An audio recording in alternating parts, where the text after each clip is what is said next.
حضرت آدم علیہ السلام کا جنت سے نکالے جانے کا قصہ قرآن و حدیث میں موجود ہے اور اس کی تفسیر مختلف روایات میں آئی ہے۔ یہاں ان کا خلاصہ پیش کیا جا رہا ہے۔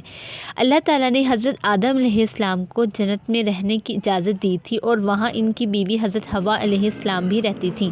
اللہ نے دونوں کو جنت کے تمام وسائل فراہم کیے تھے، لیکن اللہ کی ایک خاص ہدایت تھی کہ وہ دونوں ایک درخت کے قریب نہ جائیں اور اس کا پھل نہ کھائیں۔ شیطان ابلیس جو جنت میں تھا، اس نے حضرت آدم علیہ السلام اور حضرت حوا علیہ السلام کو بہکانے کی کوشش کی۔ شیطان نے انہیں بتایا کہ یہ درخت ایسا ہے جس کا پھل کھانے سے وہ ہمیشہ کے لیے جنت میں رہیں گے اور علم کا خزانہ حاصل کریں گے۔ شیطان نے انہیں یہ بات سمجھا کر اکسایا اور ان دونوں نے اللہ تعالیٰ کی ہدایت کی خلاف ورزی کرتے ہوئے وہ درخت کا پھل کھا لیا۔ جیسے ہی حضرت آدم علیہ السلام اور حضرت حوا علیہ السلام وہ پھل کھایا، اللہ تعالیٰ نے انہیں فوراً جنت سے نکال کر زمین پر بھیج دیا۔ اللہ تعالیٰ نے حضرت آدم علیہ السلام سے فرمایا، تم دونوں زمین پر جا کر رہو اور میں